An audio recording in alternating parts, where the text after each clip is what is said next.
Argentine superstar Lionel Messi ও Sadio মানেতে অনুপ্রাণিত হয়ে এবার সঙ্গীত জীবনের বাইরে নিজেকে মানবতার ফেরিওয়ালা হিসেবে পরিচিত করতে যাচ্ছেন পপ তারকা শাকিরা। কলম্বিয়ায় ভূমিকম্পে ক্ষতিগ্রস্ত হওয়ায় মোট 10টি স্কুল এবং বিশ্ববিদ্যালয় নির্মাণ করে দিবেন শাকিরা। প্রাকৃতিক দুর্যোগের মুখে নিঃস্ব হওয়া মানুষের পাশে দাঁড়িয়ে আরও একবার মানবতার অনন্য দৃষ্টান্ত স্থাপন করলেন বিশ্বখ্যাত পপ তারকা শাকিরা। সম্প্রতি কলম্বিয়ায় আঘাত হানা ভয়াবহ ভূমিকম্প কেড়ে নিয়েছে শত শত মানুষের প্রাণ। মুহূর্তের মধ্যে গৃহহীন হয়ে পড়েছে হাজার হাজার পরিবার, ধসে পড়েছে ঘরবাড়ি এবং শিক্ষার আলো ছড়ানো বহু স্কুল ও কলেজ। চারিদিকে এখন শুধু স্বজন হারানোর আর্তনাদ এবং নিঃস্ব মানুষের হাহাকার। এমন এক চরম সংকটময় মুহূর্তে চুপ করে বসে থাকতে পারেননি সুরের রানী শাকিরা। নিজ দেশের মানুষের এই চরম কষ্টে তিনি ছুটে এসেছেন তাদের পাশে। ভূমিকম্পে সবচেয়ে বেশি ক্ষতিগ্রস্ত চোকো অঞ্চলে ঘুরে মানুষের দুঃখ কষ্ট দেখেছেন তিনি।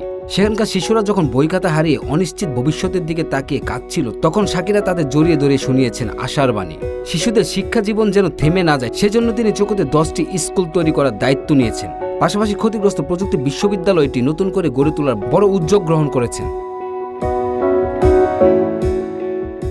গান গেয়ে যিনি জয় করেছেন কোটি কোটি মানুষের হৃদয়, সে শাকিরা আসল সৌন্দর্য ফুটে ওঠে মানুষের বিপদে তার এই মমতাময় হাতের স্পর্শে।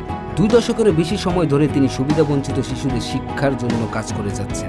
সুরের সীমানা পেরিয়ে তিনি বারবার প্রমাণ করেছেন ভালোবাসার শক্তি দিয়ে মানুষের জীবন বদলে দেওয়া সম্ভব। আজ কলম্বিয়ার হাজারো শিশু শাকিরার মধ্যে দেখছে এক নতুন ভবিষ্যতের আশা। বিপদের দিনে এভাবে মানুষের পাশে দাঁড়িয়ে তিনি সত্যিই হয়ে উঠেছেন এক মানবতার অনন্য প্রেরণা। মানবতার এই মহৎ রূপ আমাদের মনে করিয়ে দেয় ভালোবাসা আর সহানুভূতি দিয়ে যে কোনো বড় বিপর্যয় জয় করা সম্ভব।